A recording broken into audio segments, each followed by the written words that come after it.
Today we're going to take a look at how to turn any lens into a zoom lens. Hey, what's up guys, this is Marcos. Today we're going to talk about lenses.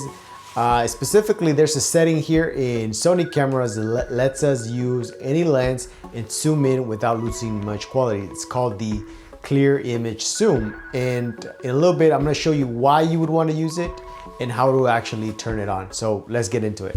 All right, so I want to capture these chicken, but if I get too close to them, they start getting scared and they start running that way, and I don't want them to notice me.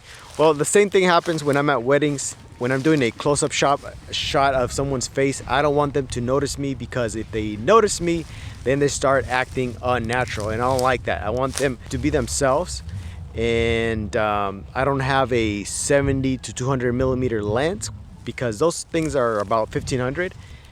So right now I'm using either a 50 or an 85 millimeter, and what I do is I turn on the clear image zoom. That way I can zoom in there and get a close enough shot so they don't notice me, because otherwise I have to really get in there.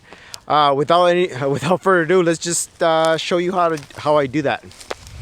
All right, so I can't really show you the back of the screen. I can't record the screen because it's too bright outside, but I'll show you inside. Anyways, right now I have a 50 millimeter lens on this Sony a6300, and this is what it looks like, which is equivalent like a 75 millimeter. But now I'm going to turn on the clear image zoom. I'm going to go in 1, 2, 3, 4, 5, 6 times zoom in. And I'm going to readjust the camera. That way I can get a clear shot of these chicken. And so, there, I did a 1.6 zoom, which I'm not sure what the math is, but now it looks like I'm using a zoom lens. First things first, we need to turn on the clear image zoom, which allows us to punch in on our subject. In this case, is this little guy right here. So go to menu, go to custom settings, and go to the third tab, scroll down to zoom setting, and I already have it turned on. Clear image zoom, that's what you want on. By default, it's on optical zoom only. You want the clear image zoom.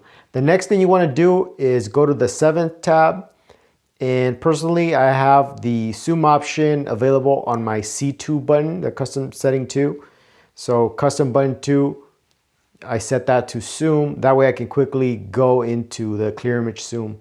So exit out of here, menu, and then if I want to punch in, I click on C2, and now I can, punch in. I would suggest that you don't go above 1.5, because then I think that you lose a lot of the image quality. So that's it. I punched in, and it's that easy. All right guys, so there you have it. One last thing that I want to add is that if you do zoom in and you use this feature, of course you're not going to get the full quality that you would using an actual zoom lens, right? So just know that there's limitations to using this. So if you have any questions, any comments, anything you want to contribute, please share it down below. And as always, thank you for watching. I'll catch you guys on the next one.